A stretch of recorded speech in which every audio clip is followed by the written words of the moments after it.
Good morning साथियों। मैं संतोष कुमार सोनी आप सभी को मिशन मंजिल की परिवार की ओर से वेलकम करता हूं। और आज से हम हिस्ट्री की क्लास को आगे नेक्स्ट जो है वो ऑनगोइंग करेंगे साथियों। और कहता है कि ज़िंदगी की असली उड़ान अभी बाकी है। ज़िंदगी की असली अभी उड़ान बाकी है। ज़िंदगी के कई इम्तिहान अभी बाकी है। अभी तो नापी है बस मुट्ठी मुट्ठी भर ज़मीन। अभी तो नापी है बस मुट्ठी भर जमीन। अभी तो पूरा आसमान बाकी है। अभी तो पूरा आसमान बाकी है। चलिए साथियों, तो आज से हम हिस्ट्री की क्लास को कंटिन्यू करेंगे।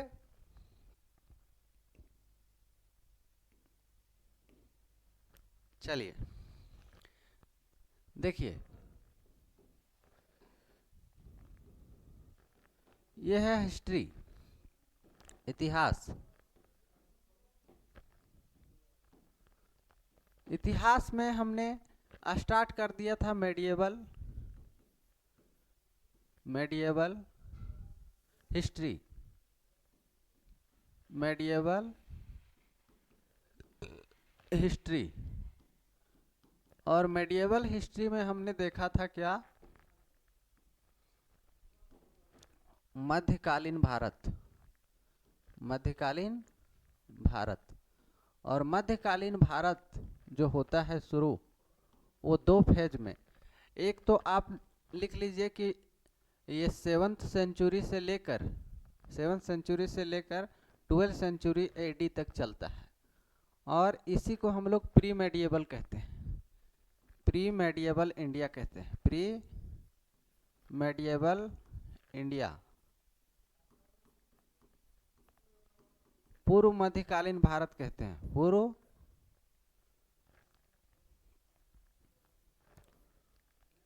पूर्व मध्यकालीन भारत कहते हैं।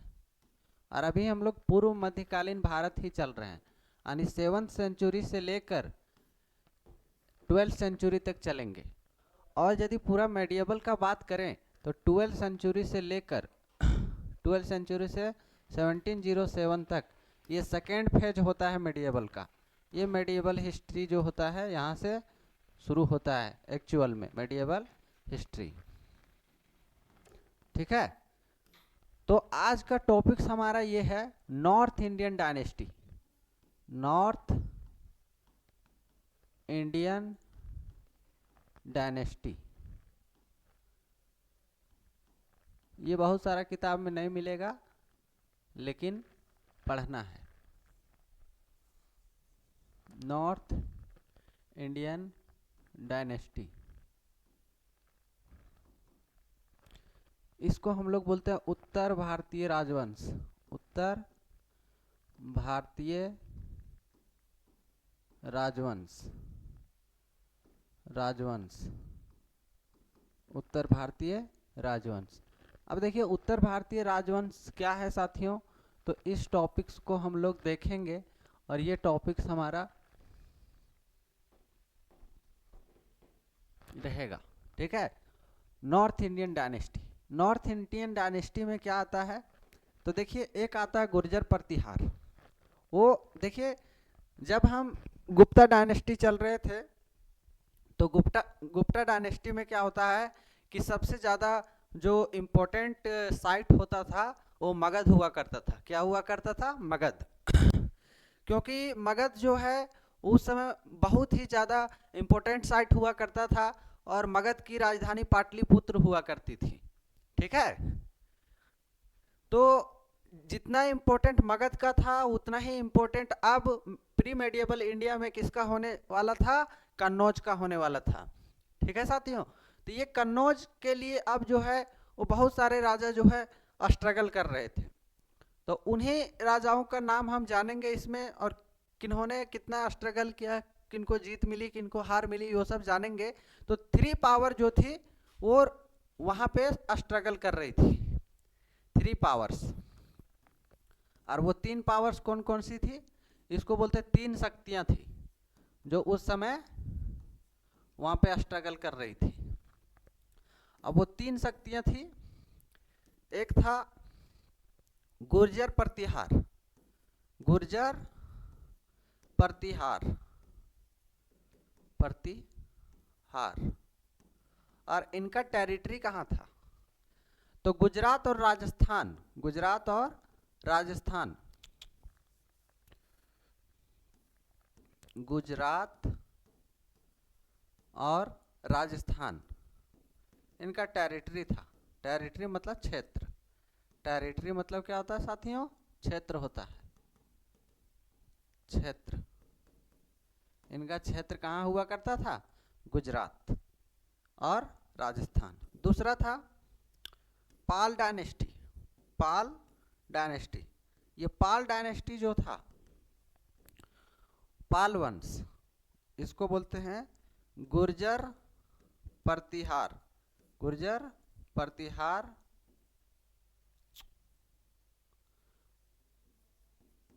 राजवंश। और ये था पाल वंश, पाल वंश। ये पाल वंश बेसिकली कहाँ पर रूल कर रही थी? तो बंगाल में रूल कर रही थी, बंगाल, बंगाल में। तीसरा, तीसरा क्या था? तो तीसरा था हमारा राष्ट्रकूट डायनेस्टी, राष्ट्रकूट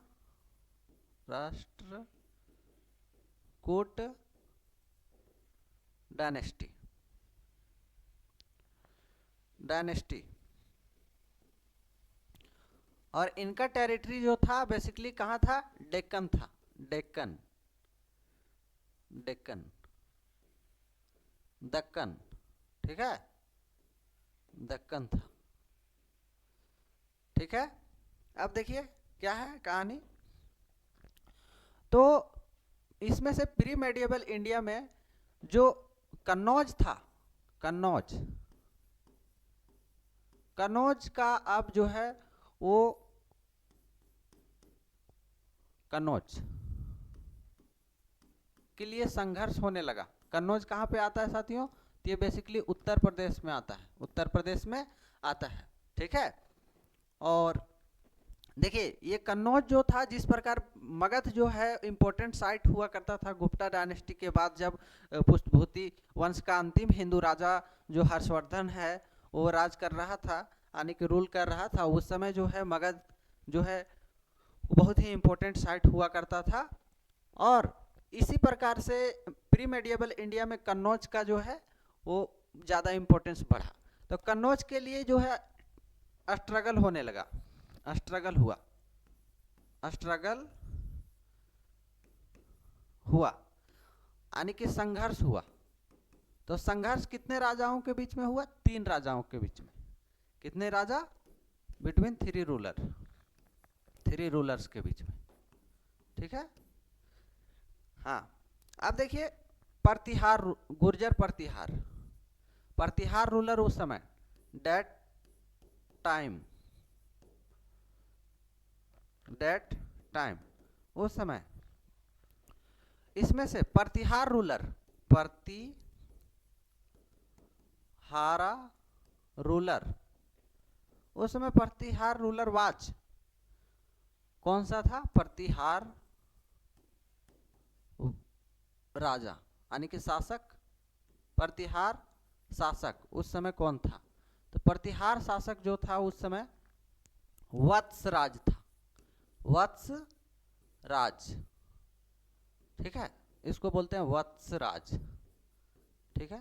वत्सराज उस समय जो है प्रतिहार का राजा था, यानी कि प्रतिहार शासक था। दूसरा था जो कौन सा? पाल वंश, पाल रूलर। तो पाल रूलर उस समय कौन था? तो धर्मपाल था, धर्मपाल, धर्मपाल कौन था? धर्मपाल। उस समय धर्मपाल जो है वो पाल वंश का राजा था। और तीसरा Rashtrakuta, Rashtrakut ruler, Rashtrakut ruler that time was, उस समय राष्ट्रकूट रूलर जो था वो कौन था? ओहो, रूलर, रूलर, राष्ट्रकूट शासक, राष्ट्रकूट शासक, राष्ट्रकूट शासक उस समय था ध्रुव। कौन था? ध्रुव, ध्रुव। ठीक है। तो जो स्ट्रगल बिटवीन थ्री रूलर्स हुआ, उसमें से क्या हुआ कि सबसे पहले वत्सराज जो है वो जीतता है। ठीक है। और वत्सराज धर्मपाल को हरा देता है। वत्सराज किसको हराता है? धर्मपाल को। उसके बाद वत्सराज को कौन हराता है? ध्रुव हरा देता है। ठीक है। तो इस प्रकार से सबसे पहले कौन जीतता है? वत्सराज जीतता है। ठीक है। तो कन्नौज पर किसका शासन होता है? तो वत्सराज का होता है। लेकिन आफ्टर डेट ये क्या करता है? ध्रुव से हार जाता है, यानी कि ध्रुव इसको हरा देता है। फिर ध्रुव उस पे कन्नौज पे रूल करने लगता है। उसके बाद ये फर्स्ट स्टेज में होता है। लेकिन सेकेंड स्टेज में क्या होता है कि धर्मपाल जो है कन्क्वायर्ड कन्नौज, धर्मपाल जो है वो कन्नौज पर कन्क्वायर्ड करता है। उसके बाद फिर नागभट्ट सेकेंड आता है, नागभट्ट सेकेंड आता है। Nagbhatt who was Nagabhata second? तो he was son of Vatsraj, वह वत्सराज का बेटा होता है। ठीक है। जो हरा देता है नागभट्ट सेकेंड, किसको? धर्मपाल को। उसके बाद नागभट्ट सेकेंड जो है वो भी हार जाता है। ठीक है। एक राष्ट्रकूट रूलर था जिसका नाम था गोविंद थर्ड। ठीक है। गोविंद थर्ड, उससे हार जाता है। और गोविंद थर्ड से हारने के बाद गोविंद थर्ड जो है वो कन्नौज पर रूल करने लगता है। और रूल करने के बाद क्या होता है कि गोविंद थर्ड जो है वो जब जीतता है, कन्नौज पर रूल करने लगता है। उसके बाद पाल रूलर जो था धर्मपाल, उसकी मृत्यु हो जाती है। उसके बाद कन्नौज पर शासन किसका हो जाता है? दोबारा से नागभट्ट सेकेंड का हो जाता है। और इस प्रकार से नागभट्ट सेकेंड जो है वो कन्नौज पर शासन करने लगता है। ठीक है। और नागभट्ट सेकेंड जो वत्सराज का बेटा था, तो वत्सराज यहाँ पे लिखे हैं, वत्सराज जो है वो प्रतिहार रूलर था। इस प्रकार से अंतिम रूप से कौन जीतता है? तो प्रतिहार लोग जीत जाते हैं। ठीक है।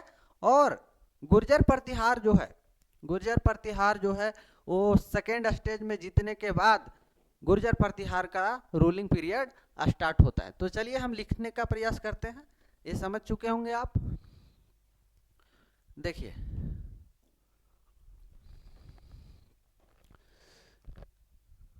फर्स्ट स्टेज, फर्स्ट स्टेज, इससे पहले लिख लीजिए the struggle between three rulers, struggle, struggle between three rulers, between three rulers, three rulers for Kannauj, for Kannauj, Kannauj के लिए, कन्नौज, इसको लिख सकते हैं triangular struggle, try angular, triangular. ठीक है। या तो फिर से लिख सकते हैं, इसको लिख लीजिए थोड़ा सा। देखिए क्या कहता है, triangular, triangular, angular struggle, struggle, triangular struggle for Kannauj, for Kannauj was started between three rulers, started between three rulers, between three rulers, three rulers। Kannauj के लिए, कन्नौज के लिए, कन्नौज के लिए कन्नौज के लिए त्रिपक्षीय संघर्ष, त्रिपक्षीय संघर्ष, त्रिपक्षीय संघर्ष 3 शासकों के बीच स्टार्ट हुआ, 3 शासकों के बीच शुरू हुआ। कितने शासकों के बीच? 3 शासकों के बीच। और वे 3 शासक कौन कौन से थे? एक वत्सराज था, एक धर्मपाल था, और एक कौन था? और एक था ध्रुव।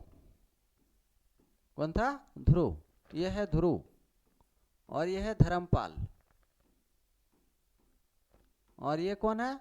वत्सराज, वत्सराज। ठीक है, वत्सराज जो था गुर्जर प्रतिहार का रूलर था, और ये पाल वंश का था, और ये ध्रुव जो है वो राष्ट्रकूट वंश का था। ठीक है, अब देखिए जब स्ट्रगल शुरू होता है, कन्नौज का इंपॉर्टेंस बढ़ जाता है, तो कन्नौज को जीतने के लिए ही ये लोग स्ट्रगल करते हैं, और तीनों शासकों में स्ट्रगल होता है।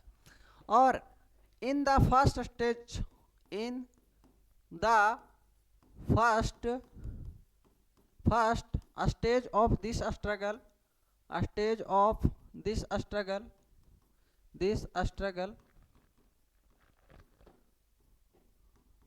हाँ, in the first stage of this struggle, Kannauj was conquered by, in the first struggle of this stage, first of all,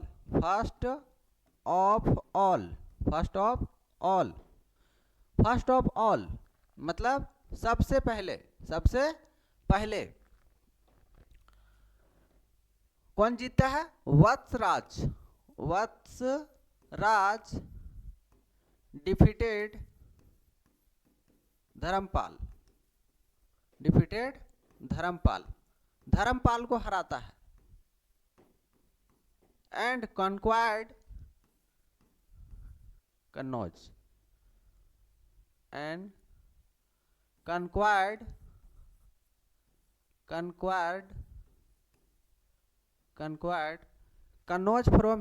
Kannauj from him, ठीक है, मतलब सबसे पहले क्या करता है कि कन्नौज पर शासन करता है कौन? तो ये वत्सराज। ठीक है, वत्सराज ने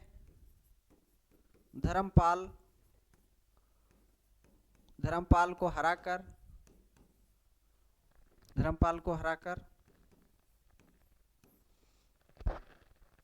कन्नौज पर अधिकार कर लिया,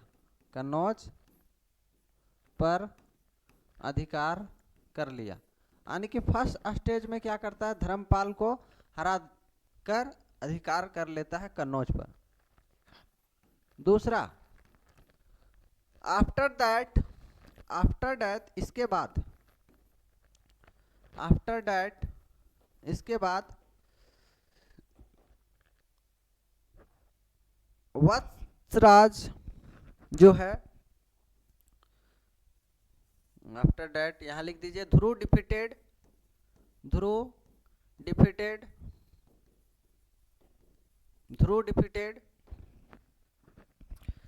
वत्सराज एंड conquered Kannauj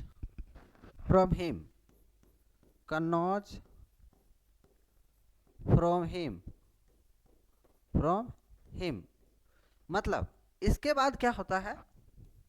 इसके बाद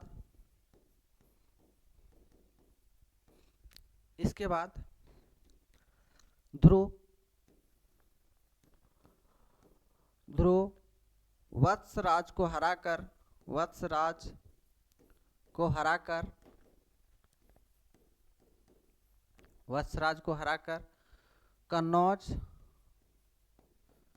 कन्नौज पर अधिकार कर लेता है, पर अधिकार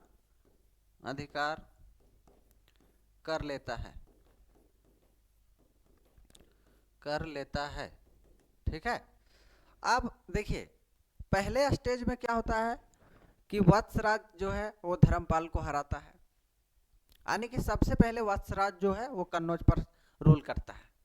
उसके बाद वत्सराज के बाद जो है वो धर्मपाल आता है, तो धर्मपाल हार जाता है इससे। तो उसके बाद जब कन्नौज पर शासन चल रहा था, रूलिंग पीरियड चल रहा था वत्सराज का, तब कौन आता है, ध्रुव आता है, और ध्रुव जो है वो वत्सराज को हरा देता है। ये वत्सराज जो है वो बहुत ही प्रतापी शासक था, ठीक है। वत्सराज जो है अपने आप को एक सम्राट बताता था, और इसने सम्राट की जो उपाधि थी वो भी धारण की थी। तो सम्राट की उपाधि किसने धारण की थी, वत्सराज ने, ठीक है। आगे चलकर एक आएगा गोविंद चंद्र। गोविंद चंद्र भी एक उपाधि धारण करता है जिसका नाम है विद्या विचार वाचस्पति, विद्या विचार वाचस्पति। और एक आता है महाराजा धीराज के नाम से, महाराजा धीराज, मिहिर भोज, ठीक है। तो ये सब हम आगे चलेंगे। चलिए अब देखिए इन द सेकेंड स्टेज,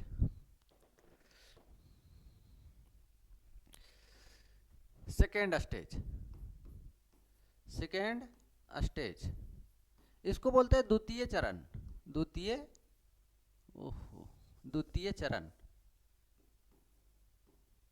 द्वितीय चरण, यानी कि पहला जो स्टेज हुआ उस स्टेज में कौन बाजी मार दिया, ध्रुव। ध्रुव राष्ट्रकूट रूलर है, अभी राष्ट्रकूट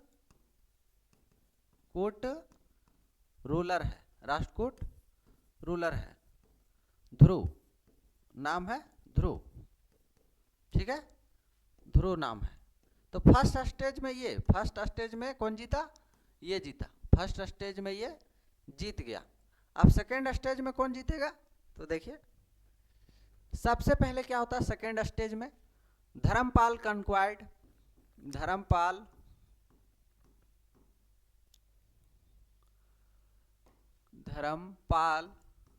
कंक्वायर्ड कन्नौज,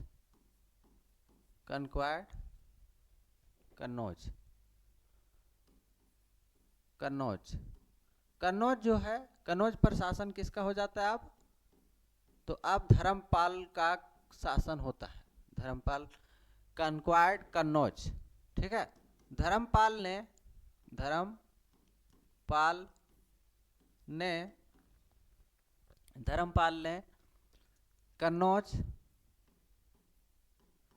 कन्नौज पर अधिकार किया,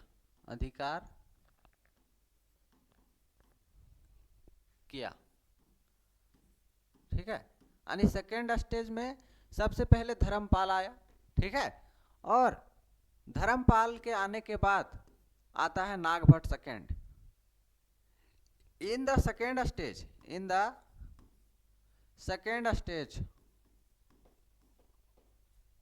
स्टेज ऑफ दिस स्ट्रगल,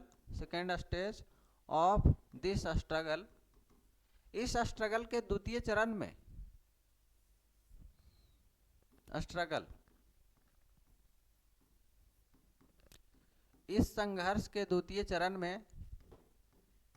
संघर्ष के द्वितीय चरण में, द्वितीय चरण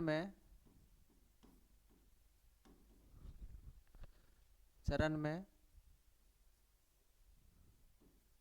इस स्ट्रगल के द्वितीय चरण में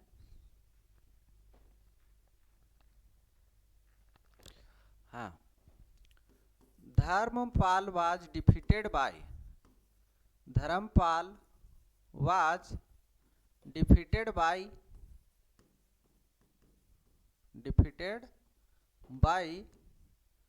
Dharmapal was defeated by Nagbhat second, Nagbhat second. हाँ, इस संघर्ष के द्वितीय चरण में नागभट्ट ने नागभट्ट नागभट्ट नागभट्ट द्वितीय ने धर्मपाल को हराया। धर्मपाल को हराकर धर्मपाल को हराकर धर्मपाल को हराकर कन्नौज पर अधिकार किया। कन्नौज पर अधिकार किया, अधिकार कर लिया। ठीक है, यानी कि इसमें से क्या हुआ कि जब सेकेंड बार में धर्मपाल आया पहली बार, तो उसको कौन हरा देता है? नागभट्ट सेकेंड। तो who was Nagabhata second? Nagbhat second. ठीक है, Nagbhat second. Nagbhat second was, he was son of Vatsraj. Son of Vatsraj, यह वत्सराज का बेटा था। वत्सराज का बेटा था। वत्सराज का बेटा था। कौन? नागभट्ट सेकेंड। नागभट्ट सेकेंड कौन था? तो ये वत्सराज जो था महाप्रतापी राजा, उसका बेटा था।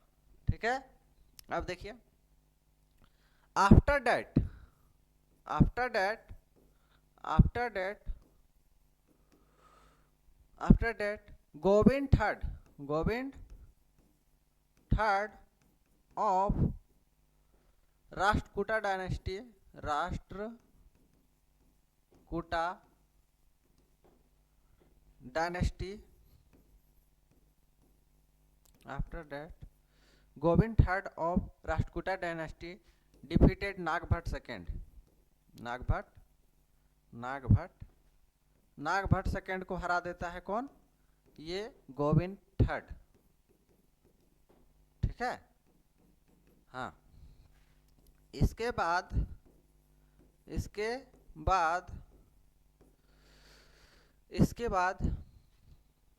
राष्ट्रकूट वंश का राष्ट्रकूट शासक गोविंद तृतीय ने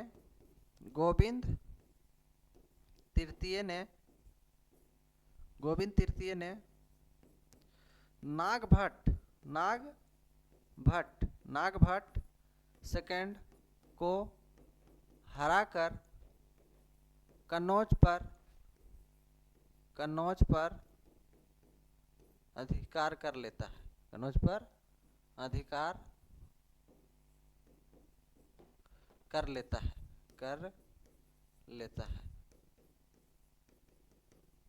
ठीक है, मतलब फर्स्ट में धर्मपाल आया, धर्मपाल हार गया किससे?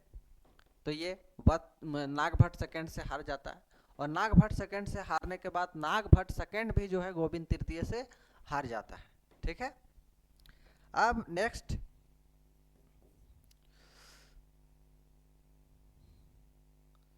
after some times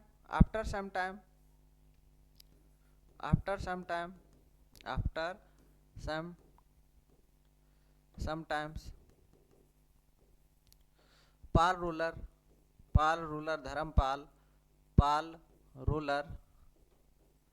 Dharmpal died. कुछ समय के बाद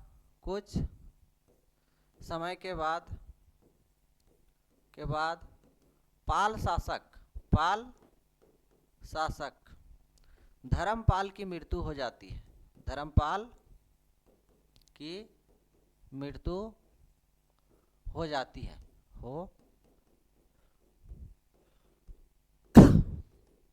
देखिए, धर्मपाल की मृत्यु अब हो जाती है, और धर्मपाल की मृत्यु होने के बाद जो है दोबारा से नागभट्ट सेकेंड जो है आ जाता है। इस प्रकार से प्रतिहार जो है कन्नौज पर शासन करते हैं। क्योंकि प्रतिहार इसलिए क्योंकि वत्सराज का बेटा था नागभट्ट सेकेंड, इसलिए प्रतिहार आ रहा है बार बार। ठीक है, जब ये मर जाता है तो कुछ समय तक ये धर्मपाल वहां पे आता है, लेकिन धर्मपाल जब मर जाता है तो वो वैकेंट प्लेस पे दोबारा से कौन आता है? After death after that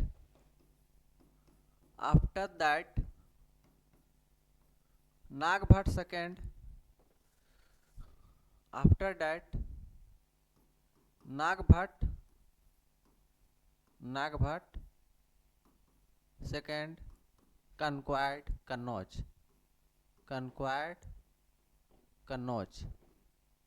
Kannauj पर अब शासन किसका होता है? कन्नौज पर अब शासन हो जाता है कन्नौज। इसके बाद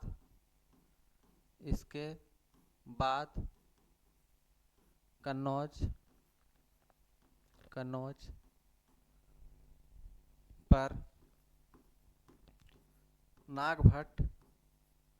नागभट्ट सेकेंड ने अधिकार कर लिया।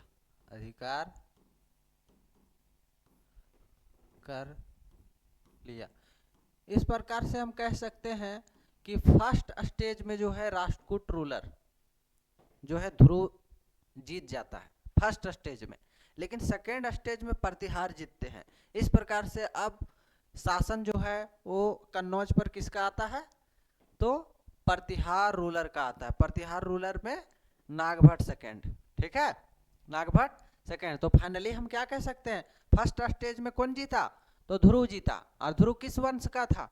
ध्रुव जो था वो राष्ट्रकूट डायनेस्टी का था, ठीक है, और डेक्कन में इनका रूलिंग चलता था, ठीक है। लेकिन सेकेंड स्टेज में कौन जीतता है? तो सेकेंड स्टेज में नागभट्ट सेकेंड जीतता है फाइनली रूप से, और ये प्रतिहार रूलर था। तो सेकेंड में प्रतिहारों का शासन हो जाता है। अब देखिए यहां से चलते हैं प्रतिहार रूलर्स या तो प्रतिहार डायनेस्टी। देखिए प्रतिहार डायनेस्टी क्या है? प्रतिहार वंश। तो प्रतिहार वंश जो है वो इसमें से यहाँ पे देखिए फर्स्ट डिस्क्रिप्शन मिलता है,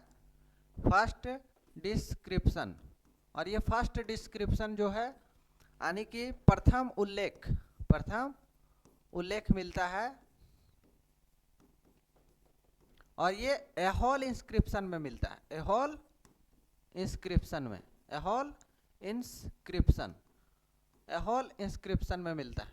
एहोल इंस्क्रिप्शन, ठीक है, एहोल अभिलेख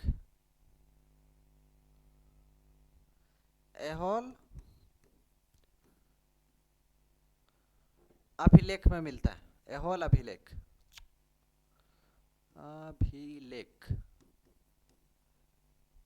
समझे मेरे मित्रों? हाँ देखिए एहोल इंस्क्रिप्शन, और इसको लिखवाया किसने था?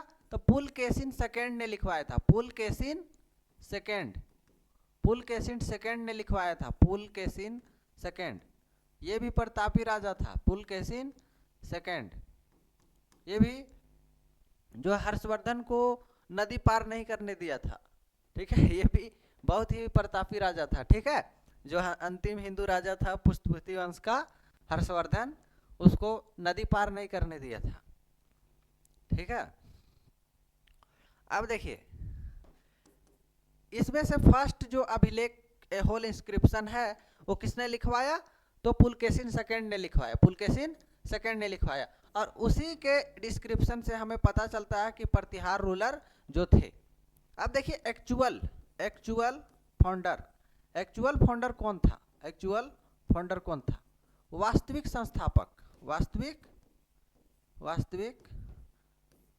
संस्थापक।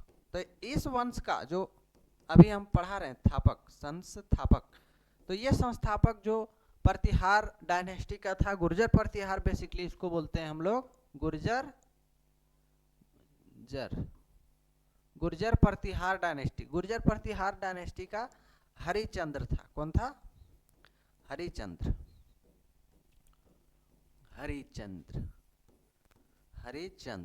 ठीक है। उस समय गुर्जर प्रतिहार का एक्चुअल फाउंडर किसको माना जाता था? तो इसको माना जाता था। उसके बाद एक्चुअल फाउंडर हो गया।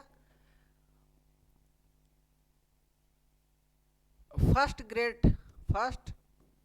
Great ruler of this dynasty was, तो इस वंश का ग्रेट रूलर माना जाता था वत्सराज को। किसको? वत्सराज। और वत्सराज जो था वो सम्राट का रूप धारण किया था। सम्राट सम्राट सम्राट सम्राट सम्राट बोला जाता था इसको, ठीक है। Vatsraj he was first Pratihar ruler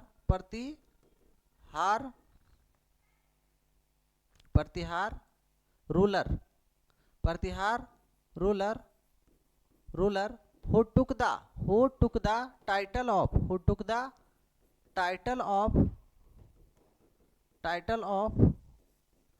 सम्राट।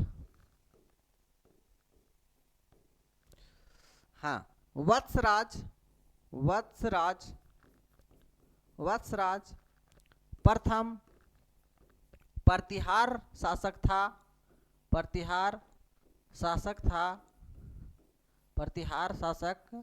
था जिसने सम्राट की उपाधि धारण की थी।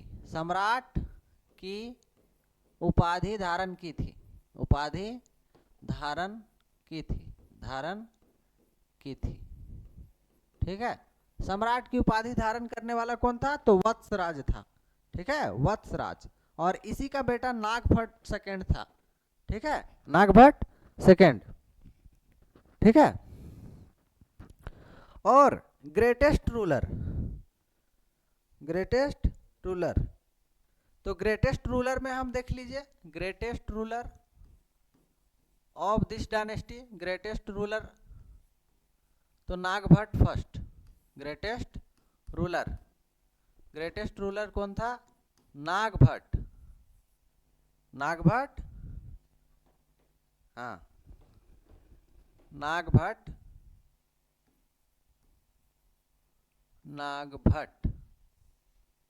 फर्स्ट।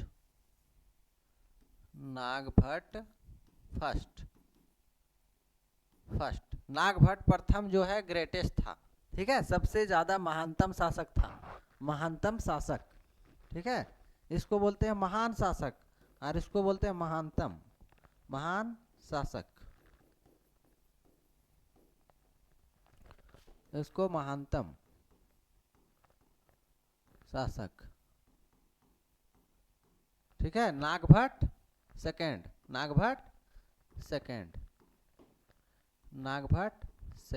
नागभट्ट ये फर्स्ट है, सॉरी, नागभट्ट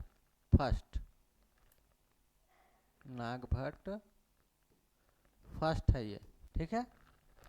अब देखिए नेक्स्ट, ग्रेटेस्ट रूलर था। अब देखिए गढ़वाल डायनेस्टी आता है, Garhwal dynasty of Kannauj was, ठीक है। गढ़वाल डायनेस्टी का जो फाउंडर था वो चंद्रदेव था, ठीक है, चंद्रदेव। कौन था? चंद्रदेव। और चंद्रदेव जो है वो क्या रूप धारण करता है? तो ये जो है वो महाराजा धीराज की उपाधि धारण करता है, महाराजा धीराज की उपाधि। देखिए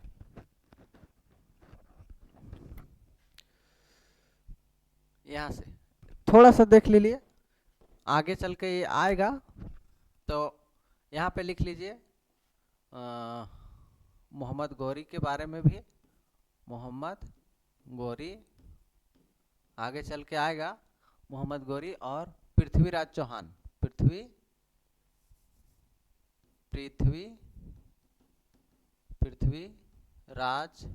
चौहान। देखिए ये बेसिकली पृथ्वीराज चौहान जो था वो थर्ड पृथ्वीराज चौहान था, ठीक है। इसके पहले 1 और 2 आ चुके थे, तो ये तृतीय था, ठीक है। इसको हम लोग राय पिथौरा भी बोलते थे, राय पिथोरा भी बोलते थे, राय पिथोरा, राय पिथोरा भी नाम बोला जाता था। और ये है मोहम्मद गौरी, मोहम्मद गौरी, मोहम्मद गौरी। तो इसमें क्या होता है कि पृथ्वीराज चौहान और मोहम्मद गौरी के बीच में स्ट्रगल चलता है। मोहम्मद गौरी, मोहम्मद गौरी, ऐसा इसलिए चलता है क्योंकि इनके बीच में युद्ध लड़े जाते हैं। पृथ्वीराज चौहान जो था उनका शासन जो है वो कहाँ कहाँ था, तो एक था अजमेर में जो अभी राजस्थान में है, और एक था दिल्ली में, और एक था साकंबरी में। बेसिकली शुरुआती इनिशियल फेज में जो है वो पृथ्वीराज चौहान ने अपना राजधानी साकंबरी को ही बनाया था। साकंबरी नियर अजमेर, अजमेर के निकट में ही है साकंबरी, और वहीं पे अपना पहला राजधानी बनाता है। ठीक है, लेकिन पृथ्वीराज चौहान जो था जब रूलिंग पीरियड में था तो मोहम्मद गौरी बार बार अटैक करता था, बार बार जो है, जैसे आप यहाँ पे देखेंगे पृथ्वीराज चौहान जो है हारने के बाद यहाँ से भीम सेकंड जो हराता है इसको, देखेंगे जो उस समय बताएंगे, गढ़वाल डायनेस्टी में ही बताएंगे। गढ़वाल डायनेस्टी में हारने के बाद जो है भीम सेकंड माउंट आबू पे हरा देता है इसको, और अपने माँ के कहने पे इसको जिंदा छोड़ देता है। और इसके बाद इसका हिम्मत नहीं होता है कि दोबारा ये गुजरात के अनहिलवाड़ में जो है वो जाकर दोबारा से अटैक करे, इसीलिए वो बार बार कश्मीर की तरफ से अटैक करता था। और ये कहाँ पे, अजमेर में, दिल्ली में, ठीक है, ये सब में अटैक करने का कोशिश करता था। तो बार बार पृथ्वीराज चौहान इसको माफ कर देता था। ऐसा मतलब इतिहासकार मानते हैं कि ऐसा 16 टाइम्स हुआ, 16 बार। ठीक है, लेकिन पृथ्वीराज चौहान और मोहम्मद गौरी के बीच में स्ट्रगल होता है। और first battle of Tarain, first battle of Tarain, battle of Tarain, Tarain का पहला युद्ध होता है, तराइन का पहला युद्ध होता है, तरावनी जो हरियाणा में आता है। ठीक है, तराइन का पहला युद्ध, तराइन का पहला युद्ध, तराइन का पहला युद्ध। और तराइन का पहला युद्ध होता है किसके किसके बीच, तो पृथ्वीराज चौहान के बीच, पृथ्वीराज चौहान और मोहम्मद गौरी के बीच में, मोहम्मद गौरी के बीच में, मोहम्मद गौरी के बीच में पृथ्वीराज चौहान जीत जाता है और मोहम्मद गौरी हार जाता है फर्स्ट स्टेज में। यानी कि पहली बार में ये हारता है, पृथ्वीराज चौहान जीत जाता है और मोहम्मद गौरी हार जाता है फर्स्ट बैटल ऑफ तराइन में। ठीक है, और पृथ्वीराज चौहान का सेनापति इस समय कौन था, अस्कंद था, सेनापति अस्कंद। पृथ्वीराज चौहान का सेनापति उस समय कौन था, अस्कंद था। ठीक है, लेकिन क्या होता है, हारने के बाद मोहम्मद गौरी माफी मांग लेता है, और माफी मांगने के बाद दोबारा से ये वहां से निकल देता है। फिर आता है second battle of Tarain, second battle of Tarain, Tarain का द्वितीय युद्ध होता है, तराइन का द्वितीय युद्ध। और तराइन का द्वितीय युद्ध जो है ये भी पृथ्वीराज चौहान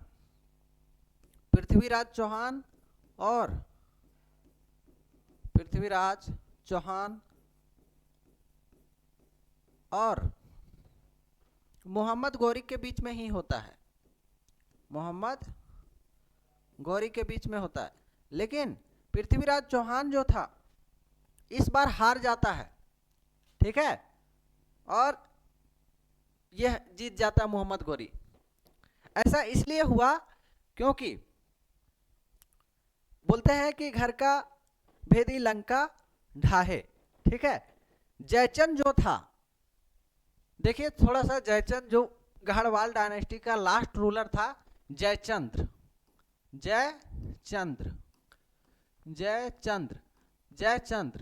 इसके पीछे हम इसलिए बताए थे क्योंकि आप समझ पाए जयचंद जो था वो लास्ट गढ़वाल रूलर था, last ruler of Garhwal dynasty, Garhwal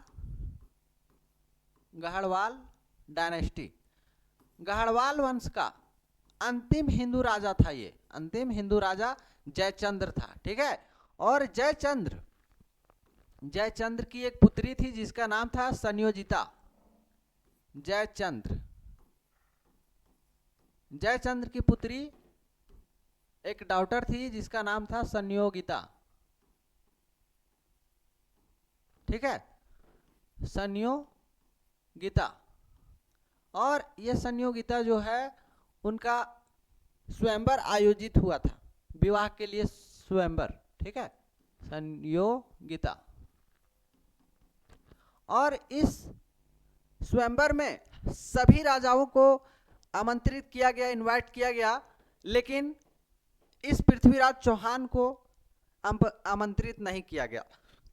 इससे बेहद ही मतलब काफी निराश हुए पृथ्वीराज चौहान कि हम इतना अच्छा राजा है और हमारा नॉर्थ इंडिया में अच्छा खासा एक्सपेंशन है, लेकिन हमें नहीं बुलाया गया। क्योंकि पृथ्वीराज चौहान और ये चाहते थे पृथ्वीराज चौहान कि हम संयोजिता से विवाह करें। ठीक है, इसलिए भरे स्वयंवर में पृथ्वीराज चौहान ने जाकर संयोजिता को अगवा करके विवाह कर लिया था। इस वजह से जयचंद्र इससे गुस्से थे और उससे बदला लेने के लिए इन्होंने मोहम्मद गोरी का साथ दिया in the second battle of Tarain. Tarain के सेकेंड बैटल में इन्होंने क्या किया, मोहम्मद गोरी को हेल्प किया। ठीक है, और इसी वजह से यहाँ पे ये हार जाते हैं। ठीक है, लेकिन वो जयचंद मोहम्मद गोरी को जो साथ दिया था जयचंद, उससे वो मोहम्मद गोरी प्रॉमिस करता है कि हम आपको मदद करेंगे, लेकिन इन द देखिए नेक्स्ट में क्या होता है, बैटल ऑफ चंदावर।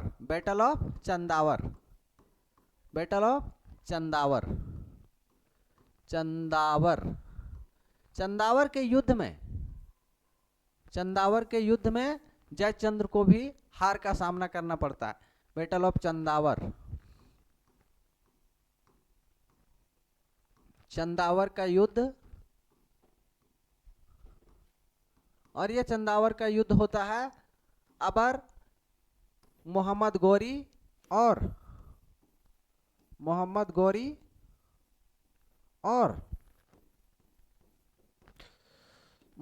जीत जाते हैं और जयचंद्र हार जाता है।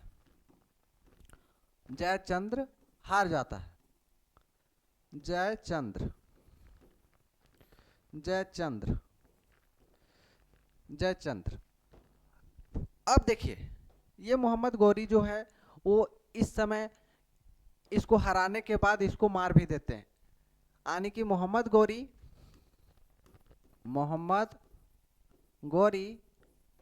Defeated Jayachandra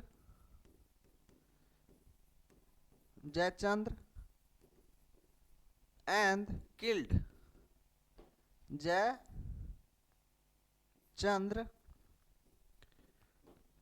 defeated Jaichand and killed.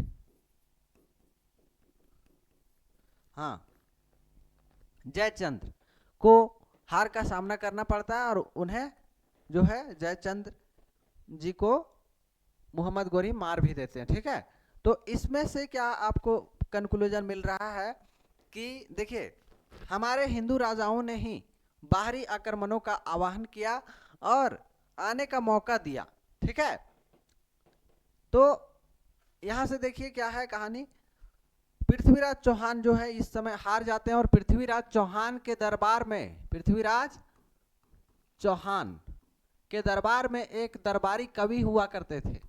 ये तो बेसिकली पृथ्वीराज चौहान थर्ड है, वासुदेव यहाँ के जो है फाउंडर माने जाते थे। और देखिए पृथ्वीराज चौहान के समय में एक दरबारी कवि हुआ करते थे, पोएट। ठीक है, कवि जिसका नाम था पृथ्वी, जिनके द्वारा पृथ्वीराज रासो लिखा गया था, चंद्रबरदई नाम था उनका। चंद्रबरदई, क्या नाम था? चंद्रबरदई, चंद्रबरदई। और ये चंद्रबरदई जो है वो पृथ्वीराज चौहान के दरबारी कवि थे और इन्हीं के द्वारा पृथ्वीराज रासो लिखा गया था। पृथ्वीराज रासो, पृथ्वीराज रासो। पृथ्वीराज रासो जो है वो बहुत ही महत्वपूर्ण किताब था, पृथ्वीराज चौहान के जीवनी इसमें जो है लिखा गया था। और कुछ कुछ किताब में ऐसा लिखता है कि पृथ्वीराज चौहान हारने के बाद जो है वो मोहम्मद गौरी के हाथों से बेड़ियों में जकड़कर कश्मीर लाए गए थे और वहाँ पे जो है पृथ्वीराज चौहान जो है वो जानते थे क्या? शब्द भेदी बाण चलाना, शब्द भेदी बाण। शब्द भेदी बाण जो है आवाज सुनकर जो है बाण चलाया जाता है और इसमें से आवाज जिस डायरेक्शन से आता है उसी डायरेक्शन में बाण चलाया जाता है। और राजा दशरथ जो थे शब्द भेदी बाण चलाना जानते थे और ये भी जानते थे। तो ऐसा होता है या नहीं होता है वो तो किताब इतिहासकार ही बताएंगे सही से, लेकिन ऐसा कुछ किताबों में लिखा है कि शब्द भेदी बाण चलाने जानते थे पृथ्वीराज चौहान। और चंद्रबरदई जो इनके मित्र थे वो एक समय में दरबार में आते हैं और कहते हैं कि हमारा दोस्त अंधा कर दिया गया था पृथ्वीराज चौहान को, दोनों आँख जो है वो नष्ट किया गया था। तो इसमें क्या देखने को मिलता है कि ये शब्द भेदी बाण चलाकर मोहम्मद गौरी को जो है वो मार देते हैं और इस प्रकार से उनके सैनिकों द्वारा चंद्रबरदई को भी और चंद्रबरदई के साथ साथ पृथ्वीराज चौहान को भी मार दिया जाता है। ठीक है, ये तो विवादित है। चलिए अब हम नेक्स्ट क्लास में क्या देखेंगे? नेक्स्ट क्लास में Gaharwal dynasty, Gaharwal dynasty, Gaharwal dynasty जो है और इनके बारे में हम पूरी बेसिकली जानेंगे डिस्क्रिप्शन। और इसके साथ साथ इसमें से हम जानेंगे खजुराहो, जो चंदेल राजा थे, चंदेल डायनेस्टी में आते एक नुन्नुक, एक राजा आते हैं जिनका नाम है नुन्नुक और इन्हीं का पुत्र था, ग्रैंडसन था, जिसका नाम था जेजा। जेजा जो जय सिंह के नाम से फेमस था और इनका क्षेत्र हुआ करता था जैजाक भुक्ति, जैजाक भुक्ति। तो इन सभी के बारे में नेक्स्ट क्लास में हम बात करेंगे। बाकी थैंक यू सो मच।